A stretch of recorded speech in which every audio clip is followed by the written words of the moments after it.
Hello there, welcome in English class. As you know, our reader portion is going on. So today we will teach chapter 5 of your reader book, The Summit Within. Here the summit means the highest peak.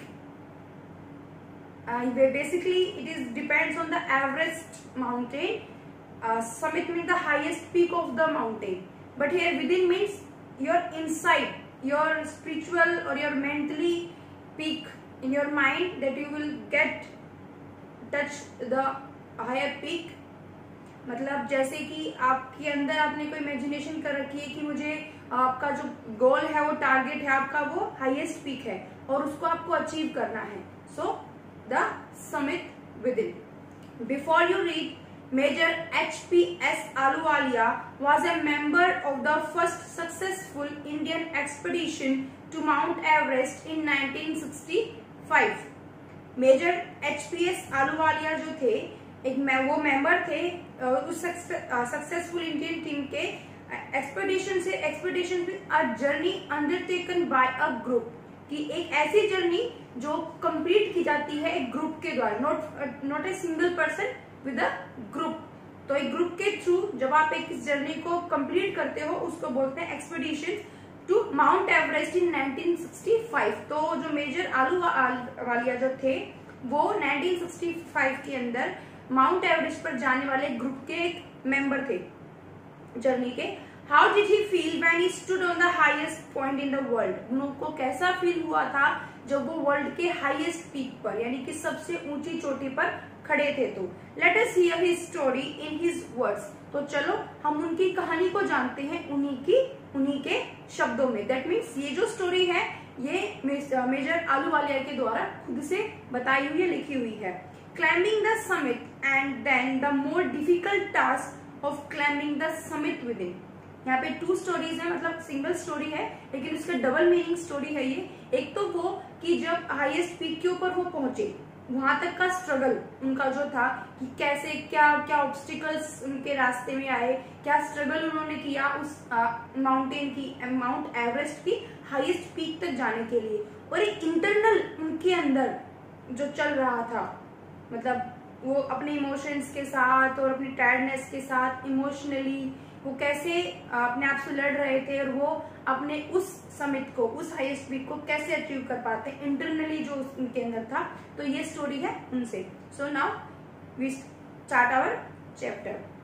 Of all the emotions which surged through me as I stood on the summit of Everest. मेरे जितने भी emotions थे, मतलब हंसना, रोना, खुश होना, ये जितने भी मेरे इमोशंस थे उन्होंने अचानक से ही मुझे जकड़ लिया था. Through me as I stood, जैसे जब मैं खड़ा था कहाँ पर, on the summit of Everest, Everest की सबसे ऊंची चोटी के ऊपर. Looking over miles of panorama below us. उनको वहां से एक बहुत बड़ी वाइड रेंज के अंदर पे बहुत बड़ा एरिया दिखा, क्योंकि सबसे ऊपर खड़े थे तो नीचे उनको बहुत बड़ा एरिया दिखाई दे रहा था उनके नीचे से. The dominant one I think was humility. और वहां पर जो सबसे बड़ी पावर थी, dominant here means having power, जो सबसे ज्यादा ताकतवर जो चीज थी, वंस आई थिंक वाज वो जो थी वो थी ह्यूमिलिटी. विनम्रता जो होती है वो थी humility. The physical in me seem to say thank God it's all over. Physically यानी कि जो बहुत ज्यादा थक चुका था, जो मेरे अंदर जो फिजिकल स्ट्रगल किया था मैंने, उसको देखते हुए तो मैं उस पीक पर पहुंच के कह रहा था कि थैंक गॉड कि मैं यहाँ तक मैं पहुंच गया और ये जर्नी जो थी वो फिनिश हो गई. However, instead of being jubilant, there was a tang of sadness. लेकिन वहां तक पहुंचने के बाद, इतनी खुशी होने के बाद भी कुछ उदासी थी. Was it because I had already done the ultimate in climbing and there would be nothing higher to climb and all roads hereafter would let down. वो उदासी क्यों थी? क्योंकि जो सबसे हाईएस्ट जो पीक थी वो उन्होंने अचीव कर ली थी, वो वहां पर पहुंच गए थे. अब उससे ऊपर जाने के लिए कुछ था ही नहीं. अब क्या था? अब उन्हें नीचे उतरना था. अब उनका जो सैडनेस क्यों थी कि अब उन्हें नीचे जाना था, क्योंकि उनसे ऊपर जाने के लिए उनके पास कुछ था ही नहीं. By climbing the summit of Everest, you are overwhelmed by a deep sense of joy and thankfulness. जब आप क्लाइंबिंग करते हो एक हाईएस्ट पीक के ऊपर माउंट एवरेस्ट की, यू आर ओवरवेल्म्ड, आप ओवरवेल्म्ड मीन्स नर्वस, बहुत ज्यादा नर्वस हो जाते हो, by a deep sense of joy, कि आपके अंदर से जो खुशी होगी और एक थैंकफुलनेस के जो इमोशंस है उससे आप बहुत ज्यादा नर्वस हो जाते हो। It is a joy which last a life time, और एक ऐसी खुशी है जो आपके साथ बहुत लॉन्ग टाइम तक आपके साथ रहेगी। The experience changes you completely, achieve करने का, समिट तक पहुंचने का जो एक्सपीरियंस आपका होगा ये आपको कंप्लीटली फिजिकली भी और आपको इमोशनली भी आपको चेंज कर देगा। The man who has been to the mountains is never the same again, जो भी इंसान माउंटेन्स की चोटी तक पहुंचा है वो कभी भी मतलब वो सेम नहीं रहा। चढ़ने से पहले, क्लाइंबिंग करने से पहले और क्लाइंबिंग करने के बाद का जो नेचर था उस ह्यूमन बीइंग का वो कंप्लीटली चेंज हो जाता है। As I look back at life after climbing Everest, I cannot help remarking about the other summit. As I look back, जैसे कि मैं पीछे मुड़ के देखता हूँ अपनी जिंदगी में, क्लाइंबिंग करने के बाद after the climbing Everest I can not help remarking about the other summit, तो मुझे दूसरा समिट चढ़ने के लिए कोई रिमार्क की जरूरत नहीं है, मतलब पहुंचने की जरूरत नहीं, क्योंकि जो हाईएस्ट पीक थी वो उन्होंने अचीव कर ली थी। The summit of the mind, अब जो नेक्स्ट था, जो समिट जो चोटी, जो वो हाईएस्ट पीक जो उनके माइंड के अंदर चल रही थी, no less formidable and no easier to climb, वो बिल्कुल भी भयंकर नहीं, मतलब भयानक थी, मतलब ऐसा नहीं था कि वो बिल्कुल भी डरावनी नहीं थी और वो ऐसा भी नहीं था कि वो क्लाइंब करने में इजी थी। Even when getting down from the summit once the physical exhaustion had gone, आप इवन व्हेन गेटिंग डाउन, जब आप नीचे उतरने की कोशिश करते हो समिट से, यानी कि हाईएस्ट पीक पे पहुंचने के बाद, जब आप पहुंचने के बाद जब नीचे चलने का जो प्रोसेस स्टार्ट होता है, once the physical exhaustion had gone, तो जो टायर्डनेस होती है, जो थकान होती है वो चली जाती है उतरते। I begin asking my self the question why I had climbed Everest, और मैं अपने आप से क्वेश्चन पूछता हूँ जो उतरते टाइम कि मैं चढ़ा ही क्यों था, मतलब मैं अब मुझे उतरना पड़ रहा है तो मैं उस हाईएस्ट पीक तक गया ही क्यों था। Why did the act of reaching the summit have such a hold on my imagination, कि क्यों वहां पर जाने का जो थॉट था वो मेरे इमेजिनेशन के अंदर आया था। It was already a thing of the past, अब वो completely past की थिंग थी, एक चीज थी जो कि हो चुकी थी। It is an action of the past, कि एक एक्शन था जो मैंने किया और वो पास्ट में कंप्लीट हो चुका। Something done yesterday, कुछ ऐसा जो मैं कल कर चुका था। With in every passing day, जैसे जैसे दिन गुजर रहे थे, it would become more remote, वो बहुत ज्यादा मतलब सैडनेस का जो भाव था वो बहुत ज्यादा आ रहा था उनके अंदर। And then what would remain, और उसके बाद क्या बचा, would my memories fade slowly away, तो क्या अब यहाँ तक जो मैं पहुंचा, जो मैंने स्ट्रगल किया, जो मैं इतना थका, मैं परेशान हुआ, ये सारी जो मेरी यादें हैं क्या धीरे धीरे करके मेरी मेमोरी से मतलब धुंधली पड़ जाएंगी। All these thoughts led me to question myself as to why people climb mountains. ये सब चीजें सोचने के बाद मेरे मन के अंदर खुद से एक सवाल उठा कि क्यों लोग क्लाइंब करना पसंद करते हैं माउंटेन्स पर। It is not easy to answer the question. इस क्वेश्चन का आंसर देना बिल्कुल भी इजी नहीं था। The simplest answer would be as others have said. इसका जो सबसे आसान आंसर है, जैसा कि लोग कहते हैं, वो है because it is there.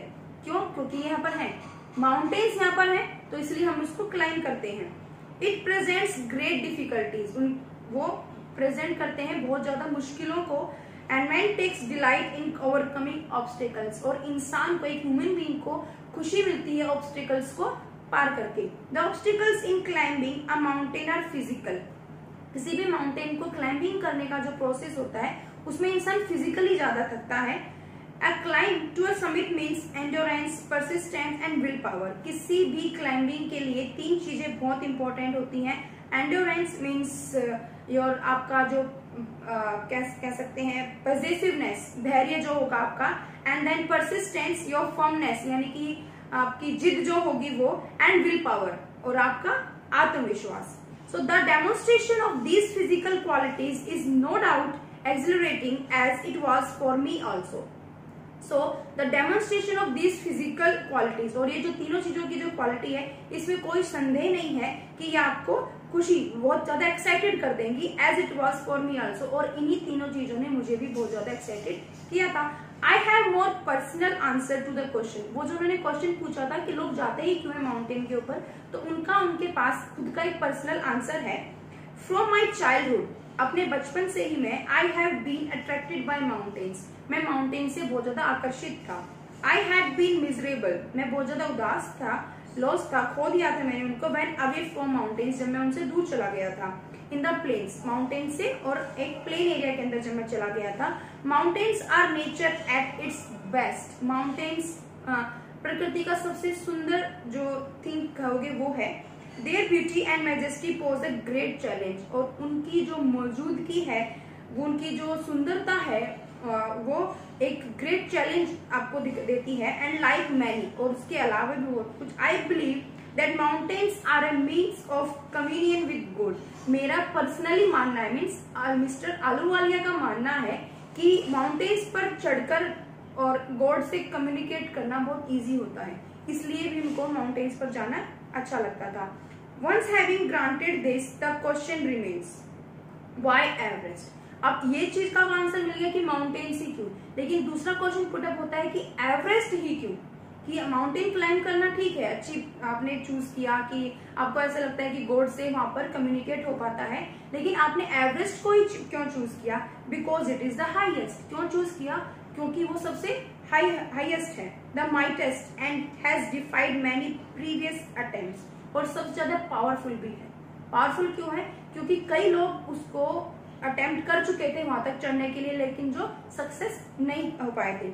It takes the last ounce of one's energy, ये लास्ट तक की, मतलब एक इंसान के अंदर आखिर में लास्ट में जितनी भी एनर्जी होती है सारी ले लेता है। It is a brutal struggle with rock and ice, ये बहुत ही भयानक, बहुत ही खतरनाक, बिल्कुल भयानक एक स्ट्रगल है। किसके साथ में? वहां पे जो चट्टाने है, रॉक और आइस के साथ में। Once taken up, it cannot be given up halfway, even when one's life is at stake. एक बार अगर आप चढ़ना स्टार्ट कर देते हो तो वापस आने का वहां से कोई रास्ता नहीं होता, जबकि जब चाहे इंसान की, यानी जो ऊपर क्लाइंब कर रहा है, क्लाइंबर की चाहे जिंदगी जो है वो दाव पर ही क्यों ना लगी हो। स्टेक मीन्स दाव पर लगना है, sheer. The passage back is as difficult as the passage onwards, ये जो मतलब क्लाइंबिंग का जो प्रोसेस है वो बता रहे हैं कि जितना वो पीछे से मुश्किल है उतना ही वो आगे है, मतलब जितना पार करके आए वो भी डिफिकल्ट था, वो भी स्ट्रगल था, और आगे जो दिखता है वो भी बहुत ज्यादा स्ट्रगल है वहां पर भी। And then when the summit is climb, और जब हम उस हाईएस्ट पीक पर पहुंच जाते हैं, देयर इज द एक्सलरेशन, तो वहां पर एक्साइटमेंट दौड़ता है, the joy of having done something, उस चीज की खुशी की हमने कर दिखाया, the sense of a battle fought and won, एक ऐसी खुशी कि हमने कोई युद्ध लड़ा और उस युद्ध को हम जीत गए, इस टाइप की खुशी होती है जो हम किसी पीक के ऊपर पहुंच जाते हैं। There is a feeling of victory and of happiness, वहां पहुंचने के बाद जो फीलिंग होती है वो विजय की फीलिंग होती है, विक्ट्री की फीलिंग होती है और खुशी होती है। Glimpsing a peak in the distance, I get transported to another world. जब मैं सोचता हूँ पिक्स के बारे में तो वो मुझे उनका जो ग्लिम्पसेस है, उनका जो झलक है, वो मुझे किसी दूसरी दुनिया में ही पहुंचा देती है। I experience a change with in my self, मेरे को मुझे जब मैं क्लाइंब किया तो मुझे अपने अंदर बहुत ज्यादा चेंजेस नजर आए, which can only be called mystical, और ये सिर्फ क्या थे?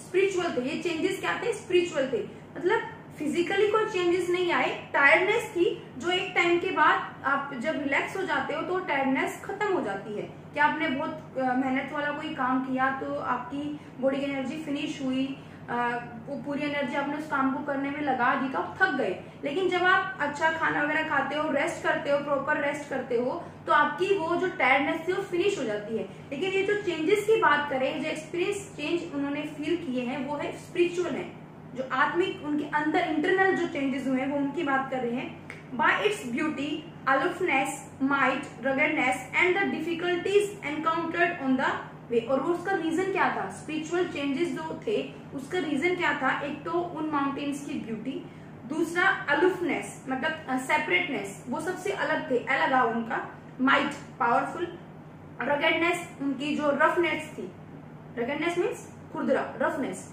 एंड द डिफिकल्टीज जो कि उनको वहां तक पहुंचने में जो उनको ऑब्स्टिकल्स आए थे, जो डिफिकल्टीज आए थे उनके रास्ते में, वो the peak draws me to it as Everest did, और जैसे ही मैं वहां पहुंचा कि मुझे पता चला कि मैंने एवरेस्ट को, मतलब मैं एवरेस्ट की पीक पर पहुंच गया हूँ। It is a challenge that is difficult to resist, ये एक चैलेंज था जो कि हमने मतलब that is difficult to resist, कि जिसको कंप्लीट करना बहुत ही मुश्किल था. Looking back I find that I have not yet fully explain why I climb Everest. अगर मैं पीछे मुड़ के देखूं तो मैं आपको एक एग्जैक्ट एक प्रॉपर रीजन नहीं दे सकता कि क्यों मैंने एवरेस्ट को ही क्लाइम किया. It is like answering a question why you breathe. अगर मैं इसका आंसर आपको दूं इस क्वेश्चन का, तो उसका मीनिंग है एक इस तरीके से उस क्वेश्चन का आंसर देना कि हम सांस क्यों लेते हैं. Why are we breathing. Why do you help your neighbor, कि क्यों आप अपने दोस्त की हेल्प करते हो, अपने नेबर की हेल्प करते हो. तो अगर मैं इन क्वेश्चंस के आंसर दूं तो सेम उसी तरीके से वो क्वेश्चन है why do you want to do good acts, कि आपको हमेशा अच्छे ही काम क्यों करने होते हैं. there is no final answer possible. तो हमने क्लाइम क्यों किया और एवरेस्ट को ही क्लाइम क्यों किया, इसका प्रॉपर कोई आंसर नहीं पॉसिबल नहीं है. And then there is a fact that Everest is not just a physical climb. और अंत में ये बात भी सत्य है कि एवरेस्ट तक पहुंचना केवल एक फिजिकल क्लाइंबिंग नहीं है. The man who has been to the mountain top becomes conscious in a special manner of his own smallness in this large universe. मतलब वो क्या कह रहे हैं कि आप स्ट्रगल करके ऑब्स्टिकल्स को पार करके जब आप हाईएस्ट पीक के ऊपर पहुंचते हो, तो आपका एवरेस्ट के पीक तक पहुंचना सिर्फ एक फिजिकल काम नहीं है, उसमें स्पिरिचुअल भी, मेंटली भी आप क्या होते हैं, स्ट्रांग होते हो. उसमें आपको पता चलता है कि यूनिवर्स इस बहुत बड़े ब्रह्मांड के अंदर आप तो बहुत ही छोटे हो. The physical conquest of a mountain is only one part of the achievement. जो इसका फिजिकल जो टायर्डनेस है वो जो है उस विक्ट्री का एक छोटा सा पार्ट है, फिजिकली जो होता है वो. There is more to it than that. इससे बहुत ज्यादा है, जितना कि दिखता है उससे बहुत ज्यादा है. It is followed by a sense of fulfilment. ये एक ऐसा सेंस है जो बहुत ज्यादा खुशी से भरा हुआ है. There is the satisfaction of a deep urge to rise above one's surroundings.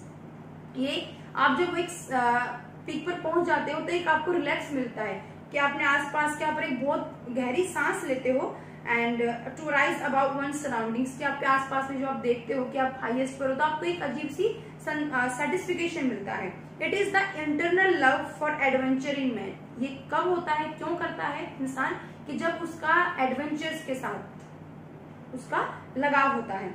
The experience is not merely physical. ये सिर्फ एक जो एक्सपीरियंस है फिजिकल नहीं है. It is emotional, it is spiritual. ये इमोशनल भी है और ये स्पिरिचुअल भी है. Consider a typical climb towards the summit on the last heights. You are sharing a rope with another climber. जब मैं बात करूं किसकी, समिट के ऊपर जब हम लोग चढ़ रहे थे, उस हाईएस्ट पीक की बात करूं, तो आप वहां पर आपको शेयर करनी पड़ती है अपनी रस्सी. चढ़ने के लिए वो रॉप का इस्तेमाल करते हैं, और यानी कि शेयर करनी पड़ती है. एक नीचे कोई दूसरा क्लाइंबर होगा, ऊपर आप चल रहे होगे, तो उनको अपनी रॉप को क्या है, शेयर करना होता है. So you form it. He cuts the steps in the hard ice. तो आपको क्या करना पड़ेगा, आपको अपने आप को काम करना पड़ेगा वहां पे, कि एक दूसरे की हेल्प करते हुए आपको हाईएस्ट पीक के ऊपर जाना होगा. आप क्या वहां पर क्या करना, वो प्रोसेस बता रहे हैं कि क्या क्या ऑब्स्टिकल्स, क्या क्या स्ट्रगल्स उनको करने पड़ते हैं. तो इससे पहले वो अकेले चल रहे थे, लेकिन एक हाईएस्ट पीक पे पहुंचने के बाद उनको एक दूसरे की हेल्प लेनी पड़ती है, एक दूसरे का हेल्प की जरूरत पड़ती है. अपनी रॉप को वो शेयर करते हुए चलते हैं, और वो क्या करते हैं, आइस के अंदर होल्स बनाते हुए चलते हैं. उसके अंदर वो पैर रखते हैं और ऊपर फिर एक होल बनाते हैं, फिर मतलब इस तरीके से वो क्लाइंब करते हुए चलते हैं. The climb is grim. जो क्लाइंब है वो बहुत ज्यादा ग्रिम है, आवफुल है, भयंकर है. You strain every nerve as you take every step. आपकी हर नस खिंचती हुई चलेगी जब भी आप एक एक कदम ऊपर की तरफ बढ़ाओगे. Famous climbers have left records of the help given by others. Famous जो क्लाइंबर्स हैं उन्होंने भी पीछे छाप छोड़ी है लोगों की मदद करने की और मदद लेने की. They have also recorded how they needed just that help, कि उन्हें किस तरीके से उसकी जरूरत पड़ी और कैसे उनकी हेल्प हुई. Else they might have given up, और इसके बावजूद उन्होंने कई बार गिव अप भी किया है. Breathing is difficult as you know according to science also, कि आप जब आप माउंटेन्स के ऊपर जाते हो तो ब्रीथिंग बहुत ज्यादा डिफिकल्ट हो जाता है. You curse yourself for having let yourself in for this. आप अपने आप को कोसते हो कि क्यों सोचा यहाँ आने का और क्यों मैं यहाँ पर आया. You wonder why you ever undertook the ascent. There are moments when you feel like going back. It would be sheer relief to go down instead of up. ऐसे भी टाइम आता है कि जो आप बिल्कुल थक जाते हो इमोशनली, फिजिकली, और आप सोचते हो कि बस अब मुझे और ऊपर नहीं जाना, आज इससे बेटर होगा कि मैं वापस यहाँ से नीचे चला जाऊं। But almost at once you snap out of that mood, लेकिन फिर अचानक से ही आप अपना मूड चेंज करते हो और आप नीचे आने की बजाय ऊपर जाना ज्यादा पसंद करते हो। There is something in you, क्योंकि आपके अंदर कुछ ऐसा होता है that does not let you give up, कि जो आपको हार नहीं मानने देता, गिव अप नहीं करने देता द स्ट्रगल, उस स्ट्रगल को, एंड यू गो ऑन, और आप आगे बढ़ते जाते हो। Your companion keeps up with you, आपका जो कंपेनियन, आपके जो साथ चल रहा है, आपका जो फ्रेंड है, वो ऊपर चलता जाता है जस्ट अनदर 50 फीट, कि वो कहता चलता है कि बस 50 फीट और 100 और मे बी, और या 100 या उससे भी ज्यादा। यू आस्क योर सेल्फ, तो आप अपने आप से पूछो, इज देयर नो एंड, कि क्या यहाँ पर इसका कोई अंत नहीं है। You look at your companion and he looks at you, तो उस टाइम पे आपके पास कोई ऑप्शन नहीं होता और आप सिर्फ आपका कंपेनियन आपको देखेगा और आप अपने कंपेनियन को देखोगे, उससे आपको क्या मिलेगी, पावर मिलती है। सो यू ड्रॉ इंस्पिरेशन, आपको इंस्पिरेशन मिलता है फ्रॉम ईच अदर, एक दूसरे से, and then without first being aware of it you are at the summit, और बिना आपको पता चले, बिना किसी को पता चले, आप ये स्ट्रगल को पार करते हुए आप हाईएस्ट पीक के ऊपर, समिट के ऊपर पहुंच जाते हो। Looking round from the summit you tell yourself that it was worthwhile, और जब आप समिट पर पहुंच जाते हो, अपने चारों तरफ देखते हो, तो आपको लगता है कि हाँ, ये वर्थ वाइल था। Other silvery peaks appear through the clouds, जो एवरेस्ट के ऊपर पहुंचने बाद उसके आसपास भी छोटी और भी पीक्स हैं, उनको देखते हैं, क्लाउड से दिखती हैं, और सिल्वरी पीक्स दिखती हैं। If you are lucky the sun may be on them, अगर आप लकी हो तो आपको वहां पे सूरज देखने को मिलेगा। The surrounding peaks look like a jewelled necklace around the neck of your summit, और जब आप आसपास के पीक्स को देखोगे, आपको लगेगा कि आप तो हाईएस्ट पीक के ऊपर खड़े हो, और जो आपके नीचे यानी कि जो दूसरी पिक्स हैं, वो उन्होंने चारों ओर से आपके एवरेस्ट को, आपकी समिट को घेरा हुआ है। तो ऐसा लगता है जैसे कि आप जिस समिट के ऊपर खड़े हो उसका वो हार हो बाकी के जो समिट्स हैं वो। So below you see vast valleys sloping into the distance, और आप अपने नीचे झुककर देखोगे तो आपको बहुत गहरी खाइयां दिखाई देंगी। It is an ennobling enriching experience to just look down from the summit of a mountain. ये जो है ये इट इज एन इनॉबलिंग, ये जो एक्ट किया क्लाइंबिंग का, ये प्रसिद्धि देने वाला है कि ऐसा कि जिससे आपको फेमस हो जाओगे आप, एंड इनरिचिंग, एक इम्पोर्टेंट आपको इम्पोर्टेंस आपको देने वाला है experience, to just look down from the summit of a mountain, to you go down and make your obeisance to whichever god you worship. तो आप वहां पर पहुंचने के बाद अपने भगवान के आगे झुक जाते हो या पैरों पर गिर जाते हो, और अपने भगवान को वहां बैठकर जिसकी भी आप वर्शिप करते हो, जिसकी भी आप प्रार्थना करते हो, उसको वहां बैठकर आप याद करते हो। I left on Everest A picture of Guru Nanak, मैं गुरु नानक को मानता था क्योंकि वो आलूवालिया थे, मीन्स वो सिख थे, तो वो गुरु नानक को मानते थे, तो उन्होंने एज ए मतलब उन्होंने अपनी यादगार के तौर पे उन्होंने अपने वहां पर भगवान के रूप में गुरु नानक की पिक्चर को वहां पर छोड़ा। Rawat left a picture of goddess Durga, Rawat ने गॉडेस दुर्गा की जो पिक्चर थी वहां छोड़ी। Phu Dorji left a relic of the Buddha, और पू दौरजी ने बुद्ध की मूर्ति को छोड़ा। Edmund Hillary had buried a cross under a cairn a heap of rocks and stones, और जो एडमंड हिलेरी थे, उन्होंने जो क्रॉस होता है क्रिश्चियंस के, उन्होंने उसको वहां पर आइस और जो रॉक्स थी उनके बीच में उनको दबा दिया इन द स्नो, बर्फ के अंदर। These are not symbols of conquest but of reference, ये जो सिंबल्स थे वो हमारी विक्ट्री के सिंबल्स नहीं मानते हम, ये हमारे फेथ, ये हमारा जो फेथ था, हमारा यकीन था भगवान के अंदर, ये उसका वो थे सिंबल्स थे।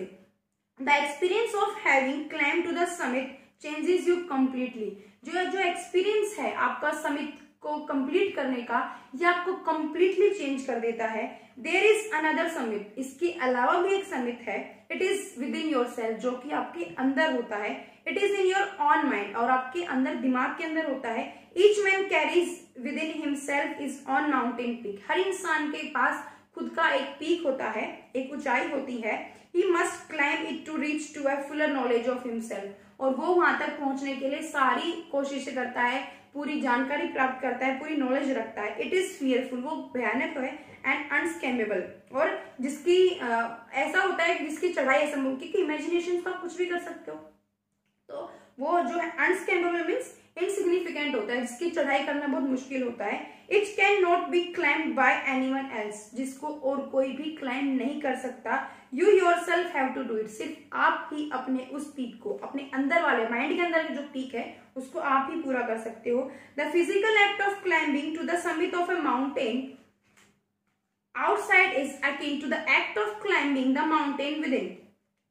ये जो फिजिकल क्लाइंबिंग है, मतलब आप क्लाइंबिंग करते हैं, जो फिजिकली टायर्डनेस आती है समिट ऑफ ए माउंटेन, जब आप माउंटेन के इसमें पहुंचते हो, outside is akin to the act, बाहर से लाइक अकिन मीन्स लाइक सदृश्य, act of climbing the mountain within, तो बिल्कुल वैसा ही जैसे कि अपने खुद के माउंटेन के ऊपर, यानी कि अपनी माइंड के अंदर जो आपने माउंटेन बना रखा है वहां तक पहुंचो। The effects of both the climbs are the same, दोनों का जो इफेक्ट होगा, दोनों को पार कर दोनों की को अचीव कर जो खुशी मिलेगी वो बिल्कुल सेम होगी। Whether the mountain you climb is physical और इमोशनल एंड स्पिरिचुअल, हाँ जो माउंटेन की जो क्लाइंबिंग होगी वो फिजिकल होगी, इमोशनल भी होगी, स्पिरिचुअल भी होगी। The climb will certainly change you, और जो क्लाइंब आप करोगे वो आपको कंप्लीटली चेंज कर देगी। It teach you much about the world and about your self, ये आपको सिखाएगी दुनिया के बारे में भी, और आप खुद क्या हो, क्या ताकत है, कितनी ताकत है आपके अंदर, ये भी आपको बताएगी। I venture to think that my experience as an Everester has provided me with the inspiration to face life ordeals resolutely. जैसे कि मैं क्लाइंबर हूं, तो उसके अकॉर्डिंग मेरा थॉट है कि मैं जब वहां पर पहुंचा तो उस चीज ने मुझे एक्सपीरियंस करवाया, उसने मुझे पावर दी, इंस्पायर किया कि मैं अपनी जो लाइफ के जो मुश्किल चीजें आती हैं, ऑब्स्टिकल्स जो आते हैं, उनको फेस करूं, बहुत ही मतलब डिटर्मिनेशन के साथ में उनको फेस करूं और उनको रिसॉल्व करूं। Climbing the mountain was a worthwhile experience, mountain को क्लाइंब करना एक वर्थवाइल, बहुत अच्छा एक्सपीरियंस है। The conquest of the internal summit is equally worthwhile, और कंक्वेस्ट में विक्ट्री, जो आप खुद के अंदर जो चल रहा है उस आप जब उसको भी अचीव कर लेते हो तो ये इमोशन भी बिल्कुल सेम होता है। The internal summits are perhaps higher than average, लेकिन जो इंटरनल जो समिट्स होते हैं उनको ज्यादा ऊंचा माना जाता है बजाय एक एवरेस्ट की पीक के, एक समिट के, क्योंकि आपका खुद का जो लाइफ का गोल होता है, आपको एक सपना होता है, जैसे कि आपका सपना है कि मुझे डॉक्टर बनना है, तो जिस दिन आप उस गोल को अचीव कर लेते हो, जिस दिन आप डॉक्टर बन जाते हो, तो उस अचीवमेंट के आगे किसी भी समिट को क्लाइंब करना, किसी भी समिट तक पहुंचना, ये सब उसके आगे छोटा पड़ जाता है। अब बल्कि आपके जो अंदर का जो आपका जो अचीवमेंट है, आपके अंदर की जो पीक है, आपके अंदर का जो समिट है, वो ज्यादा हाई है बजाय कौन सी के, एवरेस्ट के समिट के। So this is the chapter and it is a real story of HPS Ahluwalia. So listen the video carefully and read that chapter, underline the hard words, and in next video we will read about the poem of this chapter. So till then, stay home, stay safe, and thank you.